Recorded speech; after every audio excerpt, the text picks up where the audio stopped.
ప్రియమైన టీవీ ప్రేక్షకులకు క్రీస్తునందు శుభములు తెలియజేస్తున్నాను. ఈరోజు నేను మీతో పంచుకునబోయే అంశం దేవుని సహవాసం. ప్రార్థన చేసుకుందాం. తండ్రి, మీ పిల్లలకు మీ సహవాసాన్ని గురించి చెప్పి మీ పిల్లలను మీ సహవాసంలో చేర్చాలని ఆశపడుచుండగా, సహవాసంలో చేర్చుకోవాలని మీరు వ్రాయించిన మాటలు మీ పిల్లలకు చెప్తున్నాను తండ్రి. వినబోయే మీ పిల్లలు మీ మాటల్లోని పరమార్థాన్ని గ్రహించి మీకు సహవాసులై తమ జీవితాన్ని ధన్యం చేసుకునే బాధ్యత వారికి అనుగ్రహించమని యేసుక్రీస్తు ప్రభువారి పేరట ఈ ప్రార్థన సమర్పించి అడిగి వేడుకుంటున్నాం తండ్రి. ఆమేన్. ప్రియమైన వారులారా, దేవుని సహవాసం అనగానే కలిసి జీవించడం లేక స్నేహం చేయడం.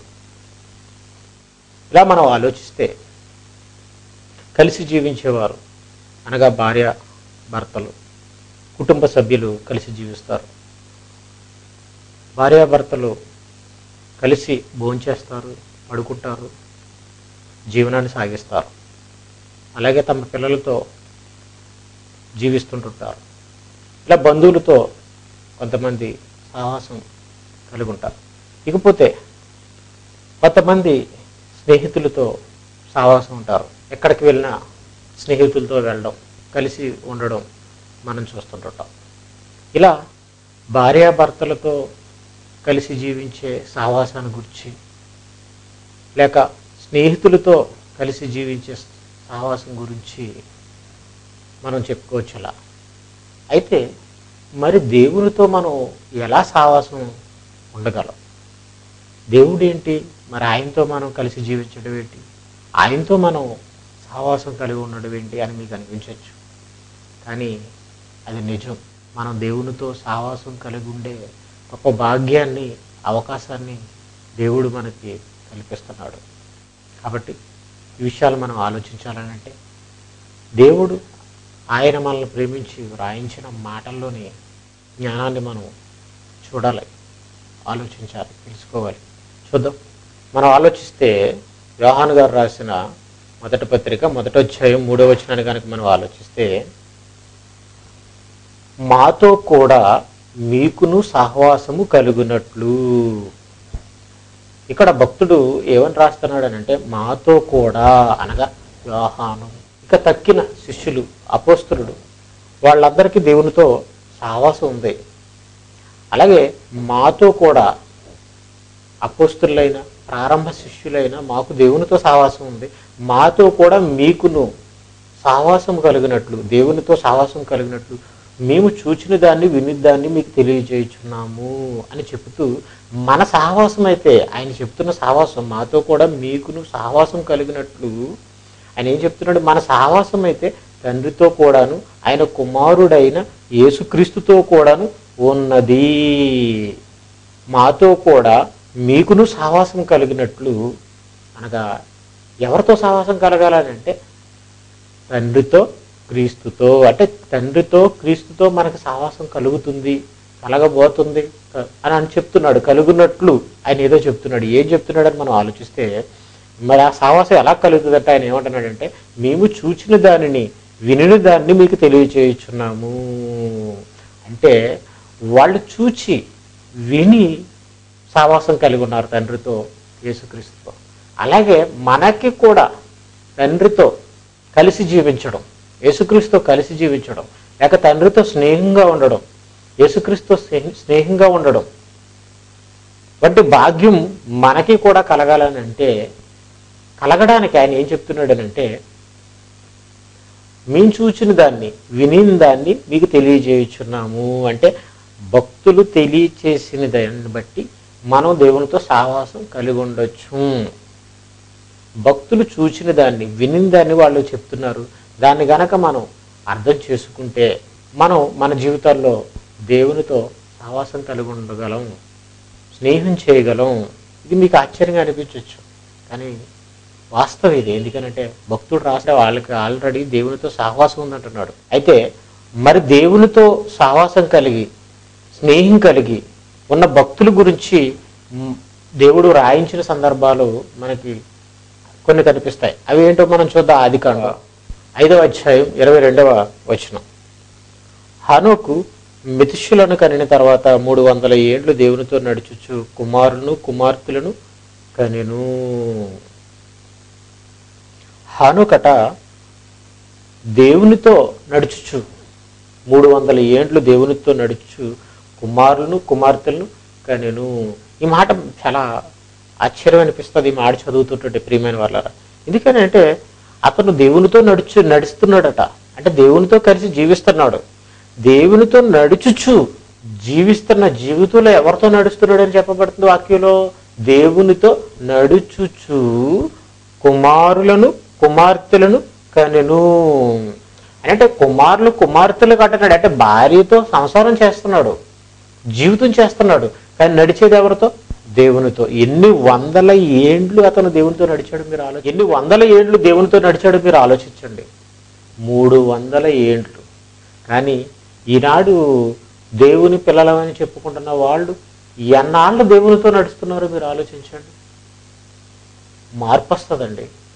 ఫస్ట్లో కొంచెం బాగుంటారు దేవుడి విషయంలో, అలా రోజులు పెరిగే కొద్దీ వాళ్ళలో ఉన్న ప్రేమ, దేవుని మీద ఉన్న ప్రేమ, దేవునితో నడిచే విధానంలో మార్పు వస్తుంది.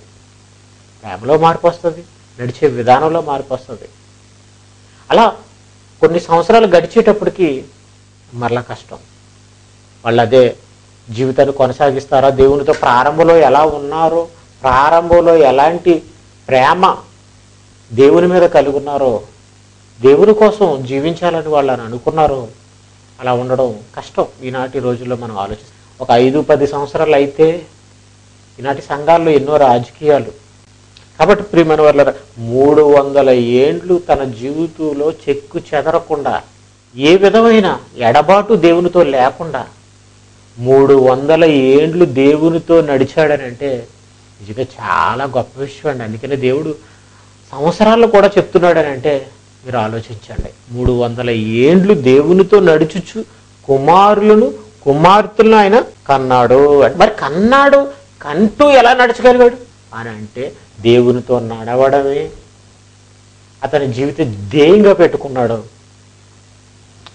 ఆ పనిలో అతనికి సహాయంగా, సటైన సహాయంగా ఉన్న భార్యతో సంసారం చేశాడు. అంటే ఇంతకీ నడిచింది దేవునితోనే అతను. అంటే ఎంత గొప్ప ధన్యత మీరు ఆలోచించండి. అందుకని దేవుడు హానోకు కోసం వ్రాయించడం జరిగింది. 24వ వచనంలో మనం చూస్తే, ఆదికాండం 5వ అధ్యాయం 24వ వచనంలో మనం చూస్తే, హానోకు దేవునితో నడిచిన తర్వాత దేవుడు అతన్ని తీసుకుని పోయిన గనుక అతడు లేకపోయాను. అంటే అతడు దేవునికి ఇష్టడై ఉన్నాడు కనుక దేవుడు అతన్ని తీసుకుని వెళ్ళిపోయాడు, మరణం చూడకుండానట్లు. అంటే వచ్చే చాలు ఇంక నడిచింది, ఈయన నా సమక్షంలో ఉండాలి అని దేవుడు అని అనుకున్నాడు. కాబట్టి హానోకుని దేవుడు తీసుకుని వెళ్ళిపోయాడు. ఇలా మనం ఆలోచిస్తే హానోకు దేవునితో నడిచాడని అనగా మరి ఎలా నడిచాడు మీరు అనుకోవచ్చు. నడిచాడంటే దేవుడు నడుస్తుంటే ఈయన పక్కన నడిచాడా అని మీరు అనుకోవచ్చు. మరి హానోకే దేవుడితో నడవగలిగాడా? మనం నడవలేమా? మనము నడవగలం. భూమి మీద నడిచాడు ఆయన. మరి భూమి మీద ఉన్న మనం దేవునితో ఎలా నడగలం? దీని గురించి మరి వాక్యం ఏం చెప్తుంది అని మనం ఆలోచించాలి.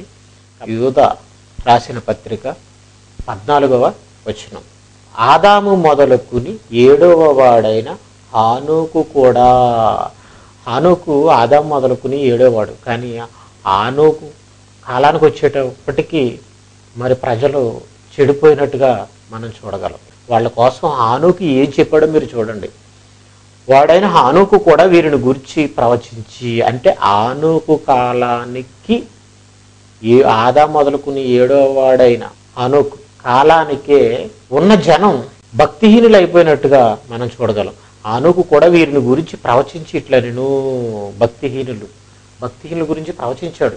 ఆ కాలంలో, అతని కాలంలో భక్తిహీనులు ఉన్నారు, ఆ కాలంలో భక్తిహీనులు ఉన్నారు. ఆ భక్తిహీనుల గురించి, భవిష్యత్తులో భక్తిహీనుల గురించి ప్రవచించి ఇట్లా ఇదిగో అందరికీ తీర్పు తీర్చుటకు వారిలో భక్తిహీనులందరూ భక్తిహీనంగా చేసిన వారి భక్తిహీన క్రియలన్నిటిని గూర్చి భక్తిహీనులైన పాపులు తనకు విరోధంగా దేవుడికి విరోధంగా చెప్పిన కఠినమైన మాటలన్నిటిని గూర్చి వారిని ఒప్పించుటకు ప్రభువు తన వేవేల పరిశుద్ధుల పరివారంతో వచ్చెను. అంటే దేవుడు వస్తాడని, తీర్పు తీరుస్తాడని, భక్తిహీనులను దేవుడు విడిచిపెట్టాడని, తీర్పు తీరుస్తాడని చెప్పాడు. ఎలా అంటే వాళ్ళు ఆ కాలంలో వాళ్ళు తమ మార్గాలను చెరిపేసుకున్నట్టుగా, ప్రతివాడు తమకు ఇష్టమైన స్త్రీలను వివాహం చేసుకుంటున్నట్టుగా, భూమి బలత్కారంతో నిండిపోయినట్టుగా మనం చూడగలం. అంటే నోవాహు కాలానికి వచ్చేటప్పటికి అందరూ 6వ అధ్యాయం 11వ వచనం చూస్తే, ఆదికాండం 6వ అధ్యాయం 11వ వచనం చూస్తే, భూలోకము దేవుని సన్నిధిన చెడిపోయిను, భూలోకం బలత్కారంతో నిండి ఉండెను. 12వ వచనం చూడండి, దేవుడు భూలోకమును చూసినప్పుడు అది చెడిపోయి ఉండెను, భూమి మీద సమస్త శరీరులు తమ మార్గములు చెరిపి వేసుకుని ఉండిరి. వాళ్ళు ఏం చేశారట? భూలోకం చెడిపోయిందటండి. ఆనోకు దగ్గర నుంచి నోవాహు దగ్గరకు వచ్చేటప్పటికి భూలోకం చెడిపోయిందట. అంటే ఆనోకు కాలంలో కూడా చెడిపోయిన వాళ్ళు ఉన్నారు.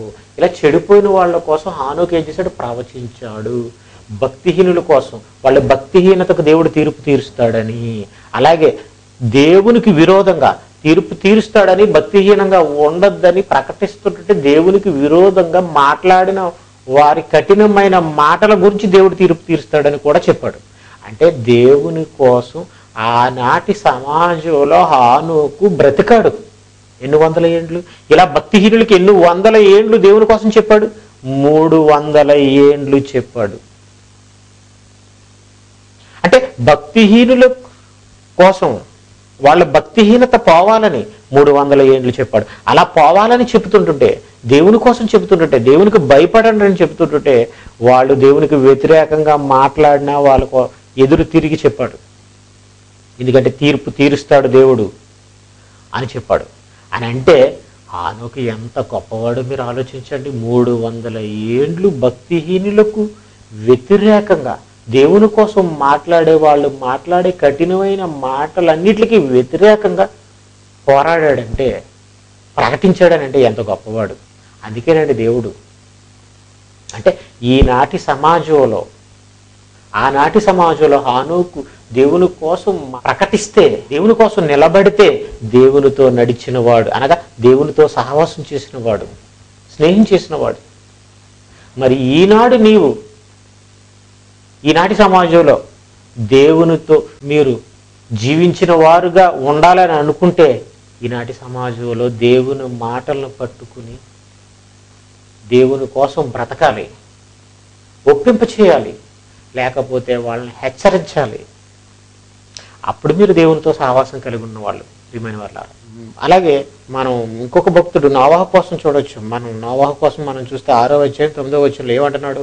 నోవాహు వంశావళిదే, నోవాహు నీతిపరుడును తన తరంలో నిందారహితుడినై ఉండెను. నోవాహు దేవునితో కూడా నడిచినవాడు, హానోకు దేవునితో కూడా నడిచినవాడు, నోవాహు దేవునితో కూడా నడిచినవాడు. నోవాహు ఎలా నడిచాడు?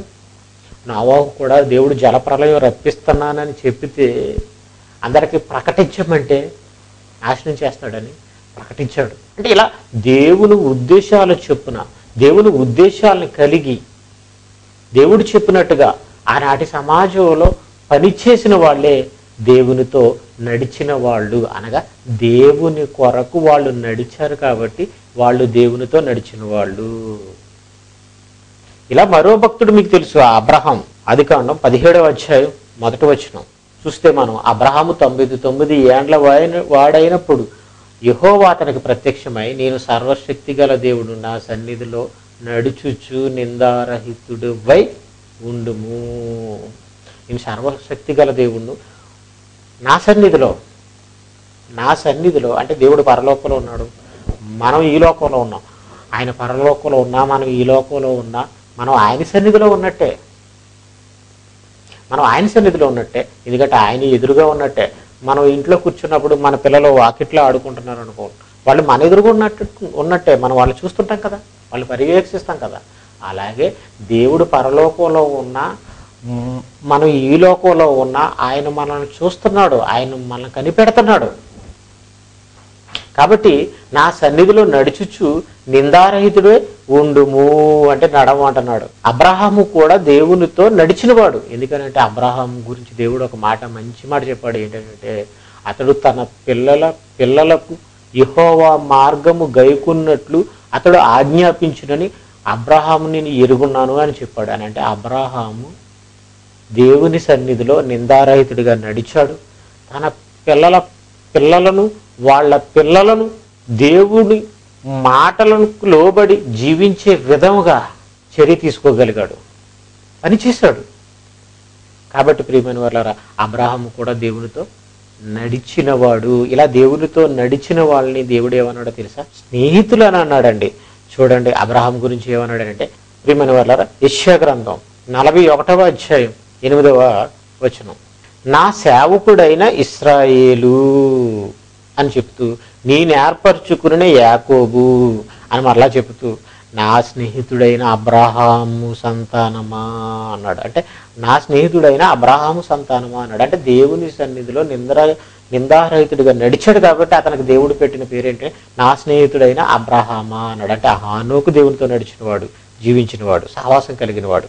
అలాగే నోవాహు దేవునితో సహవాసం కలిగినవాడు, నడిచినవాడు కాబట్టి దేవుడితో సహవాసం కలిగినవాడు. అలాగే అబ్రహాము దేవునితో నడిచినవాడు కాబట్టి దేవుని స్నేహితుడని అతనికి పేరు పెట్టబడింది.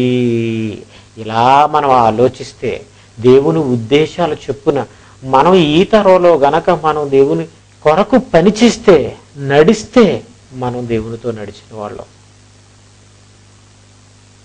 మనం దేవునితో నడిచిన వాళ్ళం.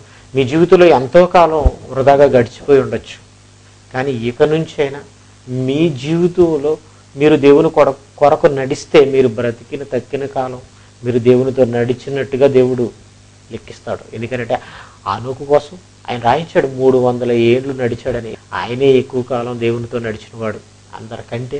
ఆయనే ఎక్కువ కాలం నడిచినవాడు కాబట్టి, అందరికంటే ఎక్కువ కాలం దేవునితో సహవాసం కలిగినవాడు కాబట్టి ఆయన కోసం దేవుడు నెంబర్ చెప్పాడు, సంఖ్య చెప్పాడు. ప్రియమైన వాళ్ళారా, ఇలా మనకి దేవుని సహవాసం కలిగి ఉండాలని అంటే వాళ్ళు చూచిన దాన్ని, వినిన దాన్ని మనకు చెప్పారు. కాబట్టి మనం ఏం చేయాలని అంటే దాని అంతటి ప్రకారంగా మనం జీవించాలి. ఈ తరంలో మనం నడిచి, నిందారహితులుగా నడిచి, దేవుడు చెప్పినట్టుగా నడిచి, దేవునితో సహవాసం కలిగి ఆనోకు ఎలాగైతే కొనుక్కోబడ్డాడో మనం అలాగే కొనుక్కోబడాలి. ఇలా మనం ఆలోచిస్తే భక్తుల కోసం అందరూ దేవుని కొరకు నడిచిన వాళ్ళు ఈ లోకంలో, అనగా దేవునితో నడిచిన వాళ్ళు, సహవాసం కలిగిన వాళ్ళు. ఒక మోషే కోసం మనం తీసుకుంటే, మోషే కోసం దేవుడు ఏమన్నాడు తెలుసండి? మోషే నా ఇల్లంతటిలో నమ్మకమైన వాడు. మోషే దేవునికి నమ్మకమైన వాడట, భూమి మీద మిక్కిలి సాత్వికుడు. అలా ఆయా తరాల్లో దేవుడు ఆయా భక్తుల కోసం సాక్షి ఇచ్చినట్టుగా అతను దేవుని ఇల్లంతటిలో నమ్మకమైన వాడు అట, భూమి మీద ఉన్న వారందరిలో మిక్కిలి సాత్వికుడు. అంటే మోషే కూడా దేవునితో నడిచినవాడు, దేవునితో సహవాసం చేసినవాడు, దేవుని కొరకు బ్రతికినవాడు. దేవుని కొరకు అతను ఎన్నో త్యాగాలు చేశాడు. ఆయన ఫరో కుమార్తె యొక్క కుమారుడిని అనిపించుకోవడానికి ఒప్పుకోలేదు. మనమే అయితే ఫరో కుమార్తె, నాయన నువ్వెందుకు నాయన ఇశ్రాయేలుతో వెళ్ళిపోతావు, నాకు కుమారుడుగా ఉండు, నువ్వు రాజు, ఈజిప్ట్ సింహాసనాన్ని అధిరోహించాలని మనల్ని అడిగితే మనమైతే వెంటనే ఒప్పుకుంటాం. కానీ అతను ఒప్పుకోలేదట. మనమైతే అడుగుతో నన్ను పెంచుకోమని, కానీ అతనట ఒప్పుకోలేదట. అంటే ఆయన ఇల్లంతట్లో నమ్మకమైన వాడు. ఫరో కుమార్తె తనకు ఐగుప్తు సింహాసనాన్ని ఆశ చూపించినా దానికి పడిపోకుండా, లొంగకుండా ఆయన ఇల్లంతట్లో నమ్మకమైన వాడుగా దేవుని కోసం ఎన్ని శ్రమలైన అనుభవించడానికి సిద్ధపడి ఇశ్రాయేలు అరణ్య మార్గంలో నడిపించాడు. భయంకరమైన క్రూరులైన ఎదురు తిరిగి ఇశ్రాయేలు అరణ్య మార్గంలో నడిపించాడు. అందుకనే మిక్కిలి సాత్వికుడు అని దేవుడు చెప్పాడు ఆయన కోసం. ఇలాంటి భక్తులు అందరూ దేవుని కోసం సహవాసం చేసిన వాళ్ళండి. ఒక యోబు కోసం మీరు ఆలోచిస్తే, యోబు కోసం దేవుడు ఏమన్నాడో మీకు తెలుసు కదా, భూమి మీద యథార్థవంతుడు అన్నాడు. అతని వంటివాడు ఎవడనూ లేడన్నాడు. ఆయన కాలంలో యోబు వంటివాడు ఎవడూ లేడు, అతడు యథార్థవంతుడు. ఇలా మనం దావీదు కోసం మనం ఆలోచిస్తే, నేను యెషయా కుమారుడైన దావీదును కనుగొంటిని. అతడు నా ఇష్టానుసారుడైన మనుషుడు, పరలోకంలో ఉన్న నా ఇష్టాన్ని నెరవేర్చే మనుషుడు. అతడు నా ఉద్దేశములన్నీ, దేవుడునైనా నాకు కొన్ని ఉద్దేశాలు ఉన్నాయి, ఆ ఉద్దేశాలన్నిటినీ భూమి మీద నెరవేరుస్తాడు. భూమి మీద ఏవేవి నెరవేరాలని అనుకున్నానో ఆ ఉద్దేశాలన్నీ నెరవేర్చే మనుషుడు అని చెప్పాడు. అంటే అబ్రాహాము కూడా దేవునితో నడిచినవాడు, అలాగే మోషే నడిచినవాడు, అలాగే దావీదు నడిచినవాడు. ఇలా భక్తులందరి కోసం సాక్ష్యం ఇచ్చాడు. ఇలాంటి సాక్ష్యం మనం కలిగి ఉండాలనంటే, మనం దేవుడితో నడవాలనంటే, దేవుడు ఏమేమి కోరుకుంటున్నాడో ఆయన మనసులో ఉన్న ఉద్దేశాలను మనకి వాక్య రూపంలో రాయించాడు. కాబట్టి ఆ ఉద్దేశాల చొప్పున మనం నడుచుకుంటే మనం కూడా దేవునితో సావాసం కలిగిన వారు అవుతాం. అలా సావాసం కలిగి ఉండడానికే భక్తుడు ఈ మాటలు రాయించినట్టుగా మనం చూడగలం. చూడండి, మరలా చదువుదాం. యోహాను రాసిన మొదటి పత్రిక, మాతో కూడా మీకును సావాసం కలిగినట్లు మేము చూచిన దాన్ని వినిన దాన్ని మీకు తెలియచేయుచున్నాం. మన సావాసం అయితే తండ్రితో కూడా, ఆయన కుమారుడైన యేసుక్రీస్తుతో కూడా ఉన్నది. మాతో కూడా అంటే అంతకు ముందు దేవుని పిల్లల గురించి వాళ్ళకి తెలుసు కాబట్టి, వాళ్ళు దేవునితో సావాసం చేశారు కాబట్టి, స్నేహం చేశారు కాబట్టి, దేవుని కోసం నడిచారు కాబట్టి, దేవునితో నడిచారు కాబట్టి, అలాగే వీళ్ళు నడుస్తున్నారు కాబట్టి మీకు కూడా అలా సావాసం కలగాలని అంటే, మీరు కూడా దేవునికి స్నేహితులుగా మారిపోవాలని అంటే ఏం చేయాలో చెప్తున్నాడు. ఏమని? మాతో కూడా మీకును సావాసం, దేవునితో స్నేహం కలగాలని అంటే, ఏర్పడాలంటే, మేము చూసిన దాన్ని వినిన దాన్ని మీకు తెలియచేయుచున్నాము. మేము చెప్పే సావాసం ఏంటంటే, మన సావాసం అయితే తండ్రితో కూడాను, ఆయన కుమారుడైన యేసుక్రీస్తుతోను కూడాను ఉన్నది. కాబట్టి ఇప్పుడు మనకు దేవుని సావాసం కావాలంటే వాళ్ళు చెప్పిన దాని ప్రకారంగా మనం నడుచుకోవాలి. అలా నడుచుకుంటే దేవునితో మనకు సహవాసం ఉంటుంది. దేవునితో సహవాసం ఉంటే హనోకుని ఎలా అయితే తీసుకెళ్ళిపోయాడో అలాగే మనల్ని కూడా దేవుడు తీసుకువెళ్ళిపోతాడు.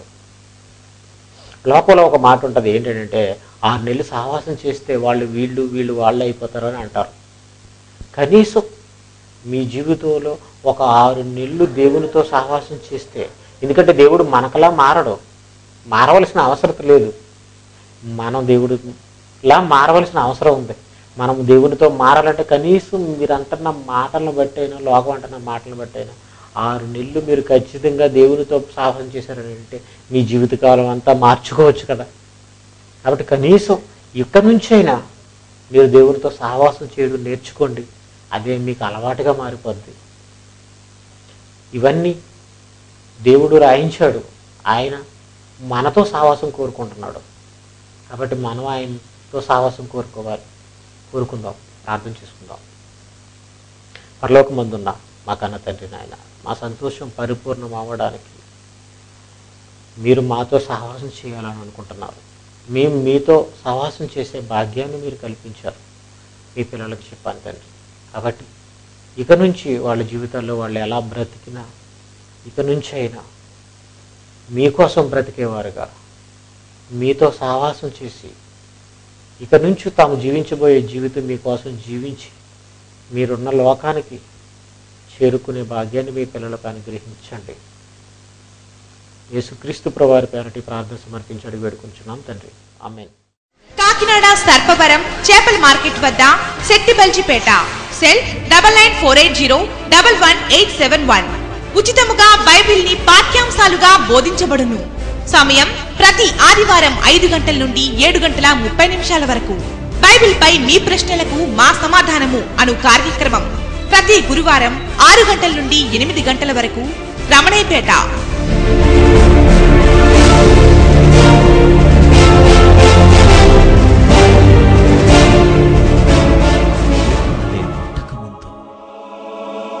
దేవదూతలే పుట్టకముందు, పరిశుద్ధాత్మ దేవుడు పుట్టకముందు, యేసుక్రీస్తే పుట్టకముందు నీ తండ్రి అయిన దేవుడు ఒంటరివాడు.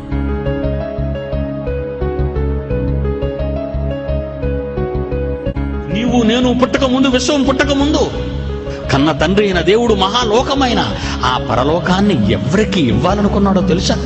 నీకు నాకు.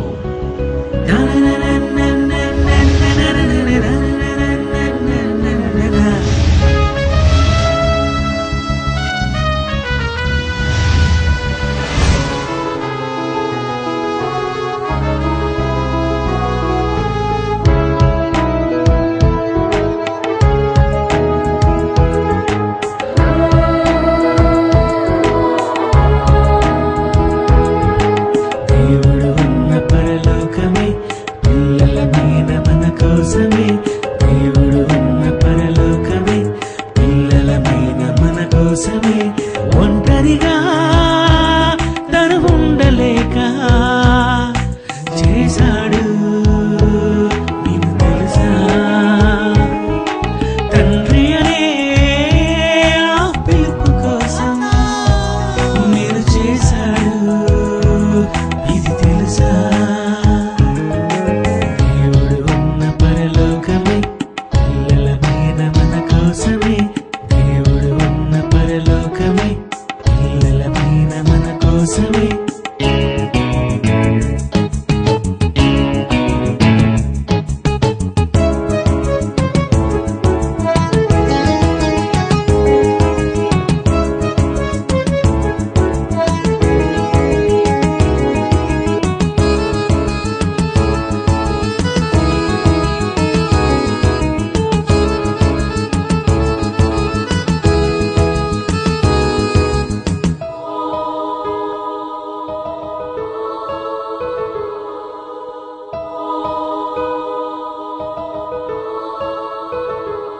దేవుడిచ్చిన ఈ చక్కటి ఆకారాన్ని నీ కన్న తండ్రి అయిన దేవుని కొరకు ఖర్చు పెట్టు.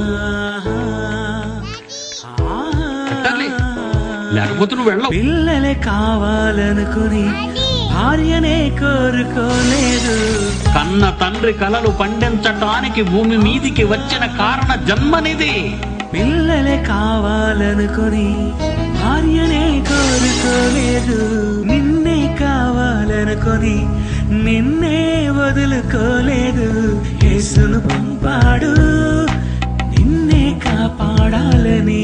తన ప్రేమను చూపాడు తన మదిలో నీ ఉన్నావని. సిలువలు తెలిపాడు నిన్ను రక్షించుటంత కష్టమని. ఒంటరిగా తను ఉండలేక చేశాడు నీకు తెలుసా? తండ్రి అనే ఆ పిలుపు కోసం నేను చేశాడు ఇది తెలుసా? దేవుడు ఉన్న పరలోకమే పిల్లల మీద మన కోసమే. దేవుడు ఉన్న పరలోకమే పిల్లల మీద మన కోసమే.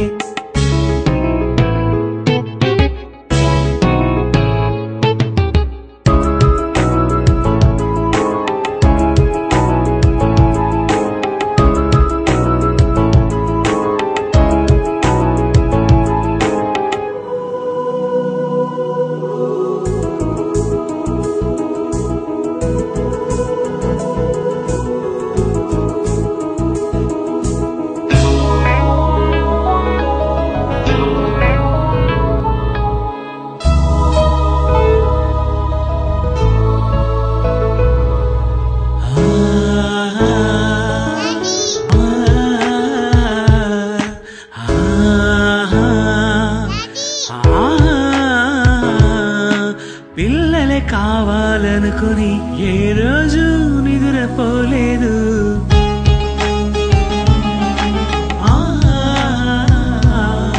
పిల్లలే కావాలనుకుని ఏ రోజు నిద్రపోలేదు.